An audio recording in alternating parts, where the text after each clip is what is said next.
A lo largo de este programa recorreremos la vida de una mujer que ha sido una gran villana en la televisión, antagonista en historias de la ficción y a la vez protagonista de una vida llena de contrastes. Estas son las historias engarzadas que forman la vida de Laura Zapata.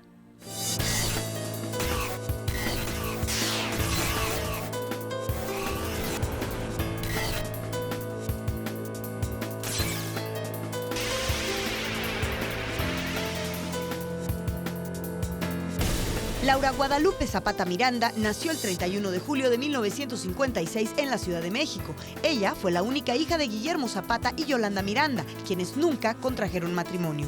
Poco tiempo después, su madre se casó con Ernesto Sodi Pallares, con quien inició una vida nueva, donde una niña producto de una relación anterior probablemente no encajaba, así que Laura quedó bajo la tutela de su abuela Eva, quien la crió como a su propia hija. Parece que mi padrastro no quería pues como tener la imagen de que en la vida de su mujer había existido otro hombre, ¿no? La relación de la madre era bastante distante, porque el padrastro no le gustaba mucho la niña, tampoco que conviviera con sus hijas. Me acuerdo que en casa de mi abuela no existía teléfono, ¿no? Pero entonces yo me acuerdo siempre de esa Laura niña yendo a una caseta telefónica a hablarle a su mamá. Sí, la extrañaba. Había un doble sentido, la extrañaba y por el otro lado como que la detestaba por el hecho de haberla dejado. Y de repente yo decía, oye, ¿y por qué no viene mi mamá a la escuela como vienen las mamás de todas las niñas, no? Y sí me empecé como que a cuestionar.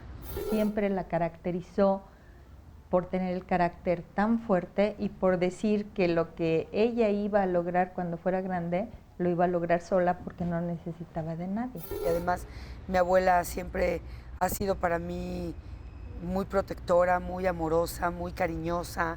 Yo soy su hechura y me fascina porque me ha hecho una mujer fuerte, una mujer decidida. Con su abuela, Laura creció en un ambiente cálido y amoroso, algo que probablemente no hubiera sucedido en casa de su madre, pues la relación con su padrastro no fue la más cordial. Pero yo creo que tenía muy mal genio, ¿no? Era un hombre muy malhumorado, un hombre muy exigente, pues un hombre como estos hombres. ¿Se portó mal contigo? Bueno, no, bien que se diga bien, no se portó. No se portó. Desde el momento en que te echa prácticamente de la casa. Sí, no se portó bien conmigo, definitivamente. Más bien me daba miedo porque pues era una imagen así como muy imponente. Y además, bueno, nunca quise yo ni siquiera verlo como papá porque... Tú tenías el tuyo. Porque yo tenía a mi papá y era mi papá un tipazo, un rey, un señorón. A pesar de la fría relación con su padrastro, Laura cultivó una estrecha convivencia con sus medias hermanas, Federica, Gabriela, Ernestina y Talía, a quienes visitaba con frecuencia. Se sintió desplazada, pero quería a sus hermanas, porque de alguna manera eran más chicas y siempre comprendió que no era culpa de ellas. Y no se le notaba en ningún momento algún rencor o celos o diferencias por el dinero que pudieran tener. Así pasó el tiempo, hasta que Laura se convirtió en una jovencita que debía decidir su destino académico. Aunque le atrajo en algún momento la idea de convertirse en azafata, licenciada y hasta monja, fueron los escenarios los que terminaron por seducirla. Sin embargo, la actuación no era una actividad bien vista en su familia en aquellos días. Ella estudió educación física, daba clases. Todas las mañanas daba horas y horas y horas de clases porque es muy disciplinada, eso sí tiene, y en las tardes se iba de las 5 a las 9 de la noche al Andrés Soler. Como en secreto, empiezo a estudiar teatro yo en las tardes. ¿Por qué como en secreto? Porque pues como que no, ¿cómo que vas a ser artista? ¿Qué es eso? No estaban muy de acuerdo en tu No, casa. ¿qué es eso de que vas a ser artista? Y cuando llega este momento en el que termino mi carrera de teatro, y entonces ya soy maestra de educación física y tengo todas mis horas completas como maestra de educación física y gano como maestra de educación física y trabajo, pero llega el momento en que tengo que decidir si voy a ser seguir siendo maestra de educación física o si voy a pues, hacer lo que yo sé que soy. Y lo que quieres hacer, ¿no? lo que era actuar y lo que sé. La primera obra en la que participó Laura fue Otelo, de William Shakespeare, con un grupo de teatro llamado Filos, pero su primera gran oportunidad llegó de la mano de una legendaria actriz, Carmen Montejo, quien en aquel entonces estaba ensayando una obra clásica y le hacía falta una actriz para un personaje, así que Laura buscó una manera de acercarse a ella. Y entonces le dejo en su parabrisas un letrerito que decía: señora Montejo, yo formo parte de su compañía y me gustaría hacer la prueba para el personaje de los efectos de los rayos gamma sobre las caléndulas, Laura Zapata. Yo creo que le dio mucha risa y me mandó con Nancy Cárdenas a hacer la prueba para Tilly y me dieron el personaje de Tilly. y ahí empezaste. Y ahí empecé, fue lo primero que hice. Después de los efectos de los rayos gamma sobre las caléndulas, llegaron otras puestas en escena para Laura que iban desde clásicos como Bodas de Sangre e Ifigenia en Aulide, hasta comedias como Mamá nos quita los novios. Y a los 18 años debutó en las telenovelas con un pequeño personaje en Mundo de Juguete. Pero además, Laura decidió probar suerte en la música participando en el Festival Loti de 1978 con el tema Le vino grande mi amor, señor. Bueno, yo soy la primera actriz en México que hace la obra de teatro cabaret. Ajá. Hago Claudine en la Escuela de Colette con músicas divinas de Denise de Calaf. Hago Papacito Piernas Largas con Angélica María. Y entonces, bueno, pues empiezo a cantar. Y de repente alguien me invita al Festival Loti. Y yo digo, pues, claro que sí, con mucho gusto. Me comprometí a montarle la canción y ensayar con ella. Y bueno, pues fue mucho de angustias, de trabajos. Y sobre todo después de un periodo que nos habíamos distanciado un poco, sufrimos y todo esto, pero se llevó el premio de la revelación también en la OTI, ¿no? Entonces digo, ay, qué padre, y hago un disco. Pero lo que pasa es que se me empiezan a atravesar mis personajes de televisión, mis personajes de teatro, y como que no le doy solidez. Laura continuó construyendo su carrera como actriz, mientras que a nivel personal buscaba una pareja que entendiera su vocación. Y no le faltaron prospectos en el medio. Bueno, yo siempre he sido muy noviera. Ahora últimamente es cuando le he bajado. Pero antes dejaba uno para andar con otro. No, ella no era tan noviera. Lo que pasa es que era muy asediada. Sí, entonces el problema siempre era eso, ¿no? Estar luchando con los celos de... Salíamos y siempre aparecía por allá alguien, algún pretenso. No me peló, siempre fuimos amigos. Y sí, ese es un rencor que le guardo. A mí en lo personal yo creo que la cara de Laura era mucho más bonita que la de Thalía, que su hermana, ¿no? Que era mucho más bonita, las facciones mucho más finas las de Laura y todos pues estábamos enamorados de ella, ¿no? Imagínate, pues. Pero no fue sino hasta mediados de los 80s cuando Laura finalmente conoció en una fiesta a Juan Sodi de la Tijera, primo de sus medias hermanas, y se enamoró de él. Juan era 11 años mayor que Laura, era científico, doctor en metalurgia, dedicado al desarrollo industrial y divorciado. No tenía nada que ver con Laura, pero eso no impidió que ellos iniciaran una relación romántica. Así que Laura y Juan se casaron en 1986 en una boda muy íntima, cuando la actriz ya había cumplido los 30 años y él tenía 41. Fue de un día para otro. ¿Cómo? No, sí, me caso. No fue una boda muy planeada. Luego hicimos un viaje a Mérida. Laura quedó esperando a Claudio y había que tomar una decisión, ¿no? Sí. Le hablé a mi hermana Gabriela, hermana, consígueme mi acta y vente porque me voy a casar. 4 años más tarde, Laura estaba convertida en toda una ama de casa tras haberse retirado prácticamente de la actuación para ser mamá de tiempo completo de sus hijos Patricio y Claudio. Con el tiempo, retomó su carrera, pero nunca descuidó a sus hijos ni por un momento.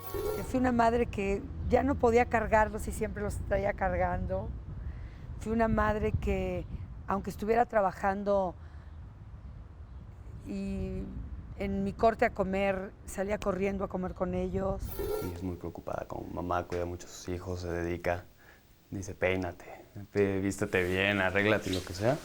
Siempre en las mañanas, todas las mañanas se levanta, pase lo que pase, a las 6 de la mañana hacernos el desayuno y despedirse de nosotros. Les echo la bendición y les hablo todo el tiempo, como con ellos, soy muy madre. Pero con quien Laura no logró muy buena relación fue con sus hijastros, fruto del primer matrimonio de Juan, su marido, lo que eventualmente creó demasiada tensión en su relación de pareja.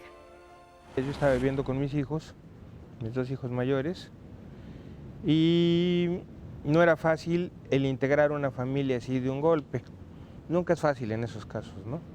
Y menos en este caso, que cada quien tenía su carácter, los tres entre de la patada y de lo que sea, ¿no? Que eran un encanto de niños, pero no eran mis hijos. Entonces, siempre tuve como que la presencia de la exmujer en mi casa.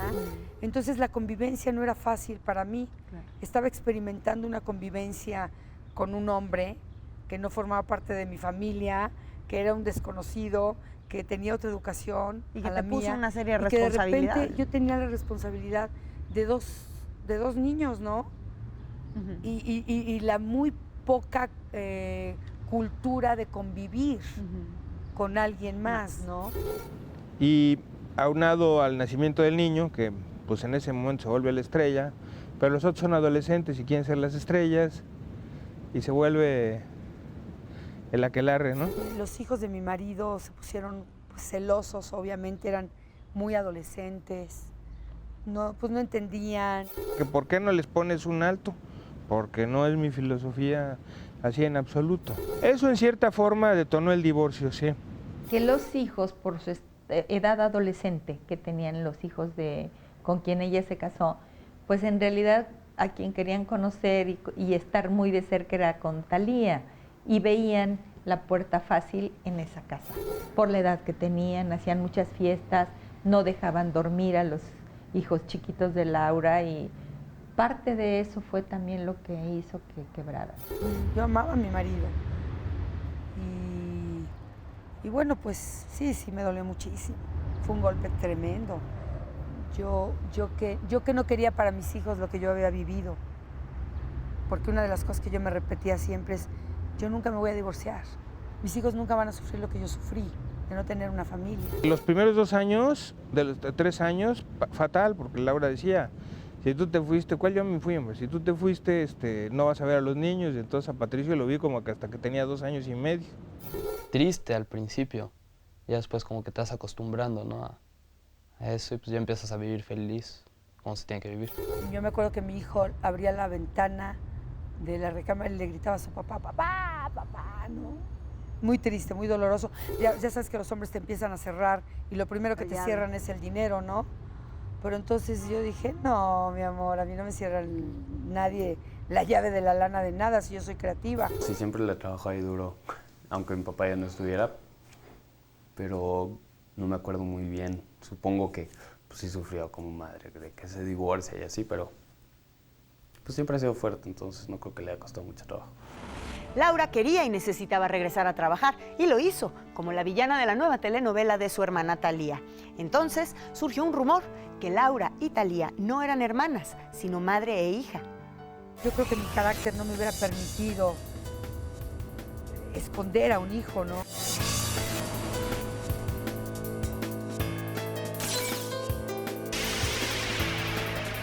Mientras Laura se mantuvo en el retiro, Thalía, su hermana, se convertía en una estrella, gracias a su incursión en la música como integrante del grupo Timbiriche. Luego, como solista y actriz de telenovelas, como Quinceañera en 1987 y Luz y Sombra en 1989.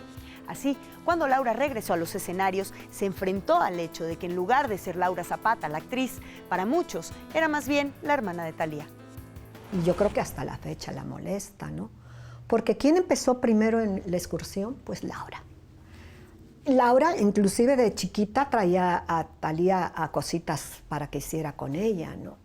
Y después se voltean los papeles, ¿verdad? Las azares del destino, ¿no? Cuando ya vino mucho el halago y el crecimiento de Thalía, ella siendo una actriz ya con años de experiencia, de haber recorrido todos esos géneros, y la otra apenas una chiquilla que venía y cantaba así, que recibiera mucho más atención, mucho más sueldo, mucho más todo, pues siempre yo creo que es difícil y es humano, ¿no? ¿Te llegaste a sentir como a la sombra de la carrera de tu hermana? No, porque no tenemos ni edades, o sea, no podemos ser competencia, nunca. Yo creo que la competencia es personal.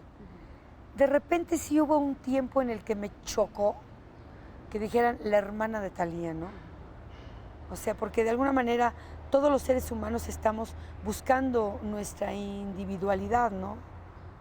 ¿A ti te ha beneficiado en algo ser la hermana de Thalía finalmente? En nada. Más bien Más bien no me ha beneficiado. ¿Te ha afectado? Pues sí es muy molesto que alguien te diga la hermana de Thalía, ¿no? Pues ayudarme, pues en nada. El caso fue que en 1992, cuando Laura Zapata regresó a las telenovelas, curiosamente lo hizo en una historia protagonizada por su hermana Thalía, María Mercedes, donde la actriz se dedicó a hacerle la vida de cuadritos como la malvada Malvina del Olmo.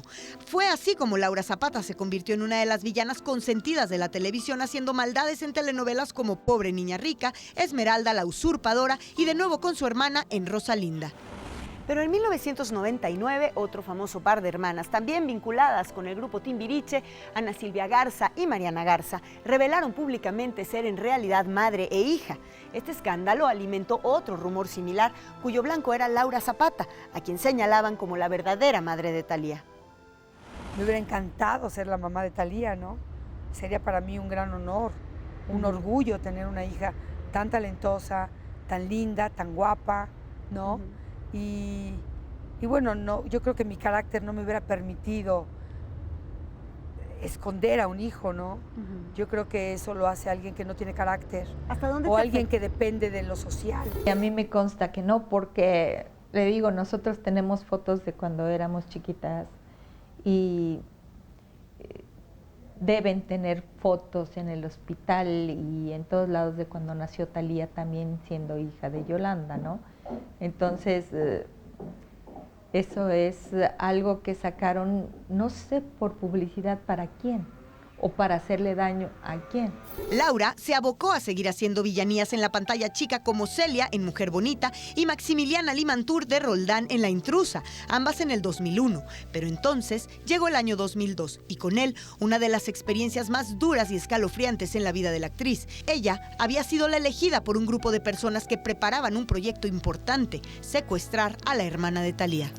Nos pregunta que si sabemos lo que nos está pasando y le decimos que no. Entonces nos dice, esto es un secuestro. Sí, yo recibí la primera llamada y fue una broma para mí.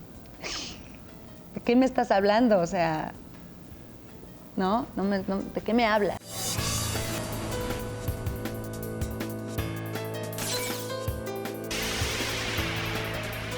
En septiembre del 2002, Laura trabajaba en la puesta en escena La Casa de Bernarda Alba con el papel de Martirio.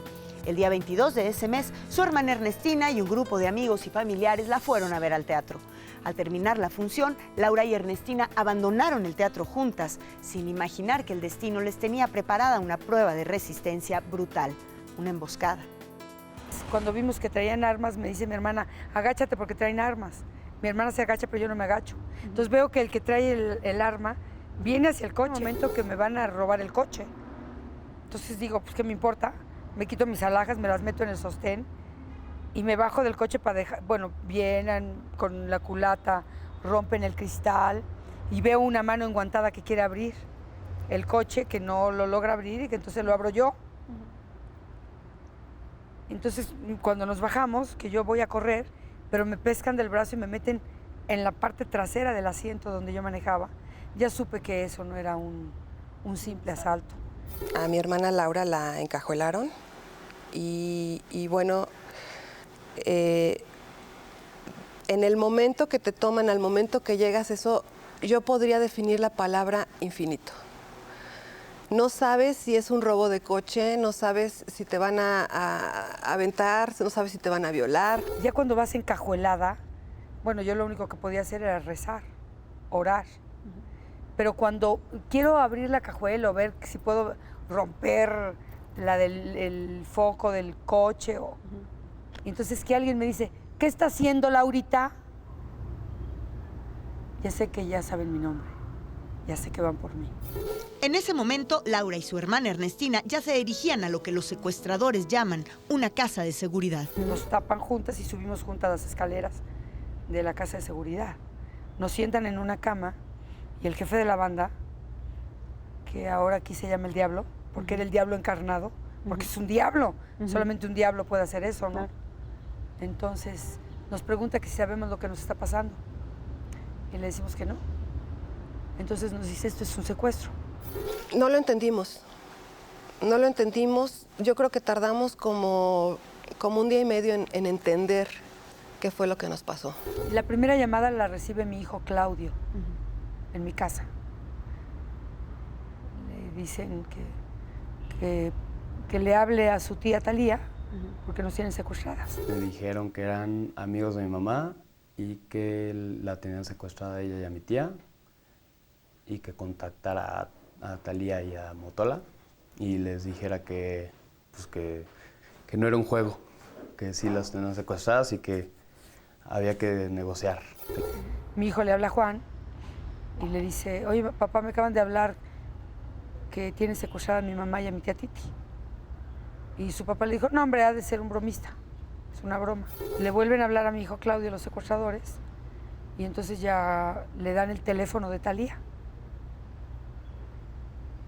Y entonces fue cuando ya mi hijo Claudio le vuelve a hablar a su padre y le dice, oye, papá, pues ya me dieron el teléfono de Talía. Sí, yo recibí la primera llamada y fue una broma para mí. ¿De qué me estás hablando? O sea, ¿no? ¿De qué me hablas? Me contestó Tommy Motola y me dijo que si era una broma. Me preguntó como 3, 4 preguntitas y ya que se dio cuenta que sí era yo, ya me pasó a mi tía y mi tía me dijo que ok, quién sabe qué, no me acuerdo, que les dijera algo, no me acuerdo qué, y ya colgué y hablé con mi papá. Yo me comuniqué con ella, pero obviamente que la llamada desde ahí está interferida, ¿no?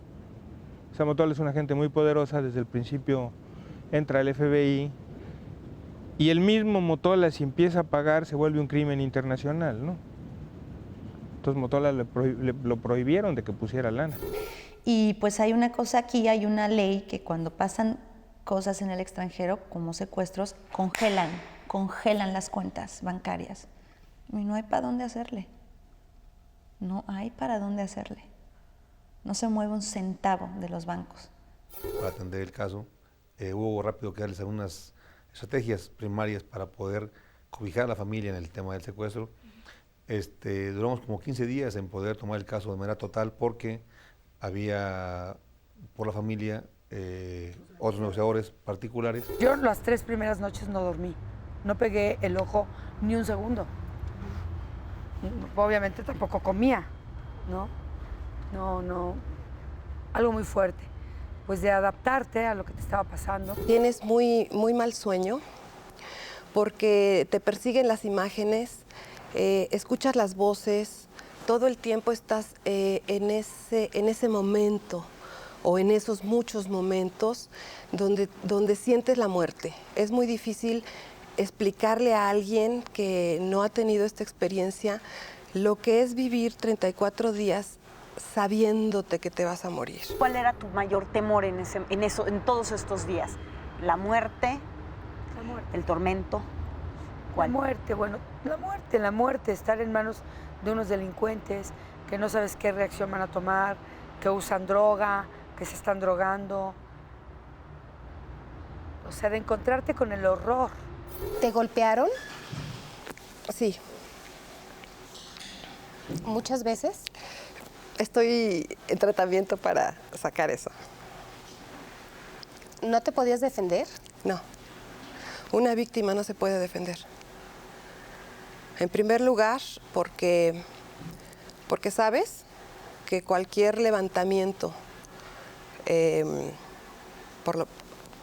voz, por ejemplo, te cuesta la vida. De movimiento te cuesta la vida. Ellos ponen reglas.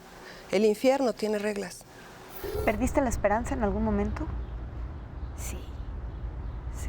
¿En qué momento? En muchos momentos. En muchos momentos cuando la situación no se resolvía, ellos a los familiares les hacen creer que tú estás pues muy mal, que no crees en ellos y a su vez te hacen creer a ti que la familia prefiere su dinero, que la familia prefiere rescatar y resguardar su patrimonio que salvar tu vida.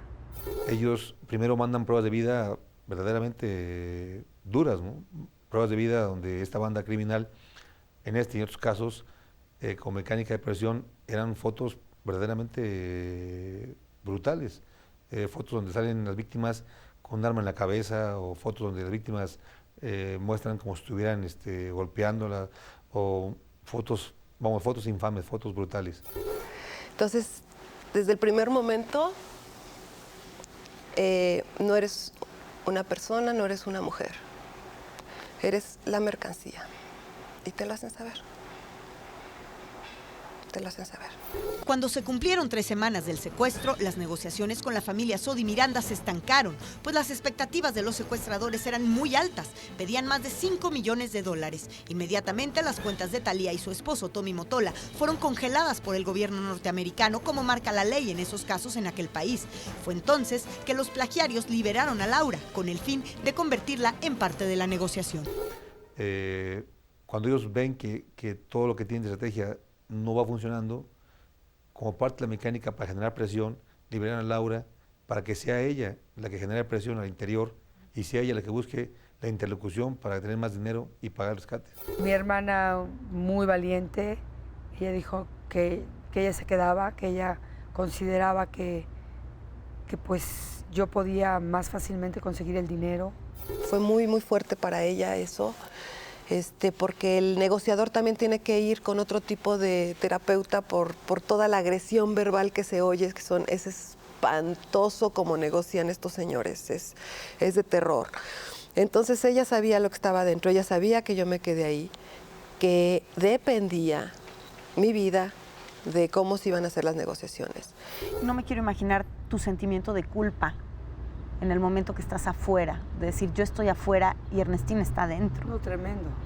Con mi hermana, con mis sobrinos, con mis sobrinas, porque yo decía, mis hijos ya saben que su mamá ya la salvó, pero mis sobrinas me daban una pena espantosa. Pues una de las cosas que más nos afectaron es cuando estaba secuestrada mi tía Ernestina y mi mamá les había pedido a los de las revistas y todo eso que dejaran de molestar, pero ellos seguían molestando, porque existía la posibilidad de que mataran a mi tía por esas personas.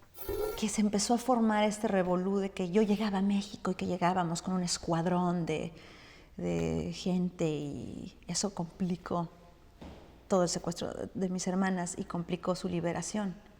Y fue porque a alguien se le ocurrió decir, ¿verdad?, brillantemente, que íbamos a llegar con casi la armada americana a rescatar. Y eso fue, bueno, mis pobres hermanas, cuando salió eso en la televisión, no te puedo decir ni lo que vivieron las pobres. Ellos buscan inclusive los medios, para que sean los medios factor de presión para la familia, buscando mayor pago de rescate. Para este caso en particular, al inicio sí fue un tema complicado porque ellos en su ventaja criminal buscaban que se da presión para la familia vía la percepción de dinero por parte del familiar, y esto implicaba que tuvieran una foto muy alta de dinero en términos de lo que pudieran obtener del pago de rescate.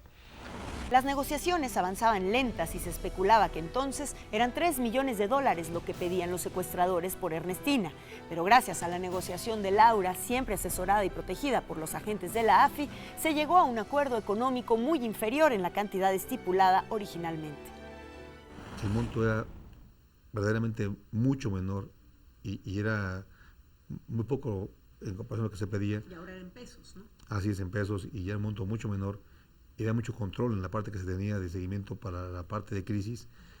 Con la familia, en cada etapa se va comentando, se va analizando, y se observó que el riesgo que había para las víctimas era muy alto. Se definió pagar ese monto pequeño que se negoció justamente para cobijarlas y que no hubiera daño a las víctimas. Thalía pagó el rescate. Sí, Thalía, bueno, obviamente son cosas que no se abren, son cosas secretas de la negociación, por así requerirlo la seguridad pues de las personas que seguimos viviendo en este país, ¿no? Bueno, mi pobre hermana Thalía, que sufrió muchísimo y que se quedó en cierto momento incomunicada, porque pues por el tamaño de la negociación y de la expectativa pública, ¿no? A mí se me prohibió venir aquí, porque si alguien captaba en televisión en una cámara y lo ponía en el aire, eso hubiera complicado más las negociaciones. Y yo estaba afuera, enterándome de todo como el público, a través de los programas de televisión, porque no había comunicación. Porque no se le podían dar todas las informaciones como debían de ser. Hay mucho miedo de que el teléfono, sí, no. Ella afuera, queriendo estar adentro, sufrió mucho. Tiene un gran marido. El Tommy es un gran marido. La apoyó en todo. Ella decía que no tenía Motola por qué poner un quinto, que Motola era una gente buena, que nunca había tenido problemas, que ella iba a poner el dinero. Era táctica, lo que sea, esta salió inmediatamente con las ganas de poner dinero, ¿no? Ernestina Sodi fue liberada la noche del 26 de octubre del 2002, 40 minutos después de comunicarse con su familia desde el teléfono de una tienda de autoservicio. Finalmente, Laura pudo reunirse de nuevo con ella. A mí me costó mucho trabajo salir a la luz pública nuevamente. O sea, realmente yo no pude dar la cara. Estaba hecha pedazos, estaba acabada, estaba destruida. Estaba devastada. O sea, entras al mundo que te sacaron, pero ya no es el mismo mundo. Es un mundo muy lastimado, muy lastimado. Ves a tu madre muy lastimada, mis hijas enloquecidas. Pasaron 3, 4 meses sin que yo saliera, sin que yo diera la cara, sin que yo pudiera hablar con alguien. Y me dediqué a hacer psicoanálisis. Al regresar, en medio del estreno de la obra Cautivas y del reencuentro con su hermana Thalía, Laura Zapata tuvo que enfrentarse nuevamente a sus secuestradores. Nunca creí en mi vida, que iba a regresar a ese lugar, que olía a pavor, a temor, a miedo, a angustia, a muerte.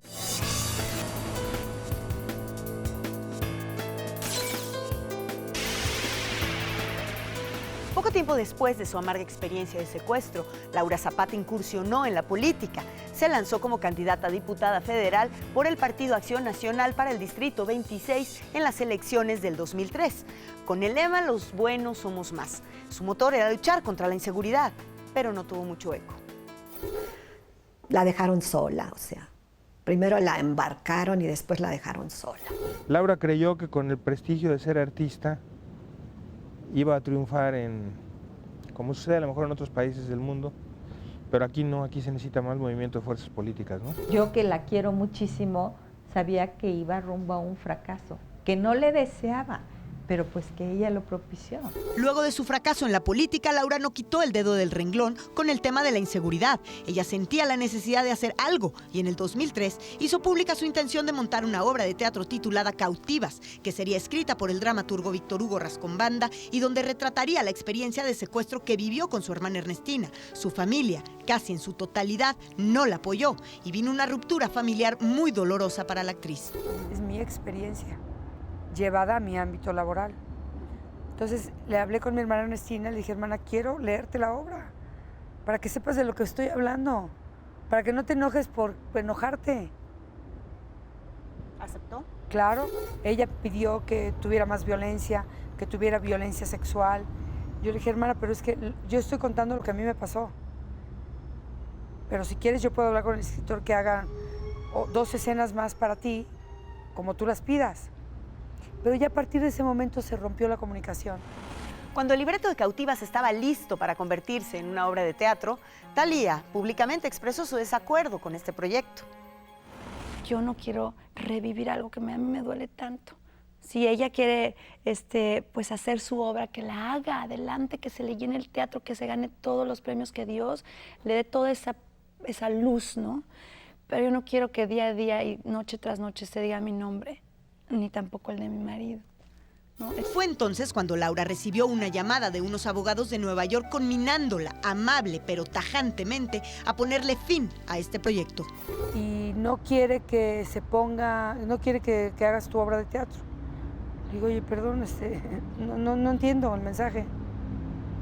Yo soy una actriz, que tengo 20 y tantos años de ser actriz, y que yo hago teatro, y soy una artista. Y viví una experiencia que es mía, no la estoy inventando. Entonces, estoy en mi derecho, ¿no? Pues que los nombres, que no ponga los nombres, ni modo que ponga que mi hermana Lucerito, ¿verdad? Además, todos los medios Lo saben. lo saben, todo el mundo lo sabe. ¿Tú no intentaste hablar personalmente con ella? Decir, óigame, yo no voy a hablar con un abogado, es mi hermana, quiero hablar con ella. Bueno, no, la verdad no. No, porque pues sí me dolió, sí me lastimó que mi hermana me mande un abogado, ¿no? Entonces, cuando algo me molesta, entonces mejor me doy la media vuelta y me voy. Un abogado muy respetable, muy querido, muy conocido en México. Y como habiendo un poquito esa no comunicación entre las dos, se me hizo muy fácil decirle a él, oye, porfa, dile a mi hermana, yo sé que está haciendo esto, que no me saque de ahí y que saque también el nombre de mi marido, por favor. Y pues así lo hizo. Entonces yo creo que, no sé si ella pensó que yo le había mandado el abogado, pero pues fue un poco más el que sabe todos los términos jurídicos, se lo planteó de una manera pues más jurídica, no sé. Y eso es lo único. ¿Te demandó? No. ¿Por qué no te demandó? ¿Qué fue lo que paró ese proceso? No sé. Porque había una amenaza de demanda. Bueno, Víctor Hugo Rascón Banda, que hablaron con ellos. También me habla Ernestina y me dice, oye, es que hablé con tal y que no quiere que hagas tu obra, que no quiere que pongas sus nombres. Le dije, hermana, esto está echado a andar. Es lo que yo hago. Lo que ellos me decían es, señor, usted no puede escribir una obra donde hay un daño moral a mi representado, el señor Motola, y a sus empresas. Sus empresas y él se van a perjudicar si una obra pues lo injuria o lo exhibe como una mala persona. Digo, pero si la obra no trata de él, trata de la señora Zapata, que simplemente es su cuñada. ¿En ningún momento pensaste ceder, Laura? ¿Pero ceder a qué? ¿A mi experiencia? Y ceder a no poner los nombres. Pero pues oye, estoy haciendo una cosa muy seria, ¿no? Esto es una cosa seria. No estoy haciendo un pasquín de esto. Le dije, yo la cambio. Yo puedo hacerte otra y en lugar de Ernestina va a estar una amiga, una tía, una comadre contigo secuestrada. Podemos quitar toda referencia a los hechos reales. Para eso soy escritor. Puedo inventar e interpretar las cosas. No, me dijo, no le toques una coma. Esta es mi responsabilidad, es mi verdad, es mi palabra, es mi historia. Y yo como actriz quiero contar en un escenario. Déjame a mí los problemas familiares. ¿Tu madre trató de intervenir entre ustedes? Mi madre como que no tomó partido. ¿Se ha mantenido al margen? Ella se mantuvo al margen, sí. Difícil situación para ella, ¿no? Pues me imagino que sí. Yo sí hablé con la mamá, creo que también en una reunión estuvo su abuela, estuvieron familiares, la propia Thalía, cuando regresó a México antes del estreno, me dijo, no lleven la obra a escena, pero no por ella, ni por Motola. Me dijo, es por la seguridad de usted. Me dijo, de ti, porque luego me empezó a tutear, es por tu seguridad y la de Laura. Le dije, no, hombre, no nos pasa nada. No, me dijo, los familiares de los secuestradores andan libres, no les va a gustar ninguna obra que trate de este tema. Tras año y medio de distanciamiento, el miércoles 3 de agosto del 2005, Laura Zapata y su hermana Thalía se reencontraron en público en una fiesta ofrecida para la cantante, quien se encontraba de visita en México promocionando su más reciente álbum. Mi mamá me dijo, oye, tu hermanita que quiere que vayas. Dije, bueno, ¿qué haré? Luego el día de mi cumpleaños me mandó unas flores y dije, voy porque pues tienes que crear puentes, ¿no? Claro. Entonces puse mi puente y fui a ver a mi hermana, me dio mucho gusto. Pero esa noche que se encontraron, ¿tuvieron oportunidad de hablar? Bueno, de hablar y cómo has estado y cómo te ha ido y cómo va todo, oye, qué bueno. Cosas superficiales. ¿Quedaron en verse después para hablar de cosas no tan porque superficiales? al otro día ella agarraba el avión. Al día siguiente de su encuentro con Thalía, Laura fue convocada sorpresivamente por la Agencia Federal de Investigaciones para reconocer la casa de seguridad donde estuvo cautiva con su hermana Ernestina, pues las autoridades habían logrado asegurar la vivienda y capturar a algunos integrantes de la banda de los Vallardo, presuntos autores materiales de su secuestro. Yo hablo con ella, era muy temprano, temprano. Le pido que le doy la referencia del hecho, le informo que íbamos a liberar a una víctima de secuestro en base a lo que se tenía de su caso, más otros casos que habían sido ya previamente analizados, que empataban con el proceso. Le aviso a Laura Zapata, ella accede de manera muy amable a asistir. Y valiente. Y bueno, efectivamente... ¿A qué hora pasan por mí? En media hora, vámonos. Me metí a bañar, me arreglé Y entonces me fui a reencontrar con mi pasado. Es una gente verdaderamente que ha ayudado mucho del trabajo que hubo para la parte del seguimiento a los secuestradores fue la suma de datos aportados por muchas víctimas, y ella fue una de ellas, que ayudó mucho para la investigación. Nunca creí, en mi vida creí que iba a regresar a ese lugar, que olía a pavor, a temor, a miedo, a angustia, a muerte, porque huele, el miedo huele. Lo primero es que yo lloré, pero después me quise quedar un rato más. Me dice, señora, vámonos, no, ya me quiero quedar un poco más aquí, porque había regresado a esa casa de seguridad como triunfadora. Había triunfado el bien sobre el mal. Ella incluso nos narra detalles de, estando ahí, de cómo estuvo, de cómo se sentaba, en qué lugar, de cómo encontraba las cosas que había dejado, inclusive cosas que ella usó dentro del cautiverio. Y fue una catarsis, realmente para ella fue una liberación moral, lejos de miedo. Pero eso no fue todo para Laura. Aún le quedaba enfrentarse cara a cara con sus secuestradores, ya que la actriz tuvo que acudir al Ministerio Público de la Federación para identificarlos, para que la ley hiciera lo propio con ellos. ¿Nunca se quebró cuando estaban frente a ellos? No, es increíble su fortaleza. Siempre vigente, siempre con una voluntad plena. ¿Cuál era tu primer impulso? ¿Golpearlos? No, ¿Gritarles? No, pobres, no. No, fíjate que me mueven a la compasión. Son unos pobres espíritus perdidos. Son el abandono del... O sea, no te puedo decir que es una conciencia. No tienen conciencia. Pobres, no saben lo que hacen. Están perdidos en el mundo. Poco más de un mes después, el 9 de septiembre, Laura Zapata estrenó por fin Cautivas en el Teatro Helénico de la Ciudad de México, con la ausencia de sus hermanas y de su madre, pero con una convocatoria impresionante de medios de comunicación, de personalidades del espectáculo y la política, a quienes la actriz arrancó una larga ovación. La paciencia todo lo alcanza. Quien a Dios tiene, nada le falta. Solo Dios basta.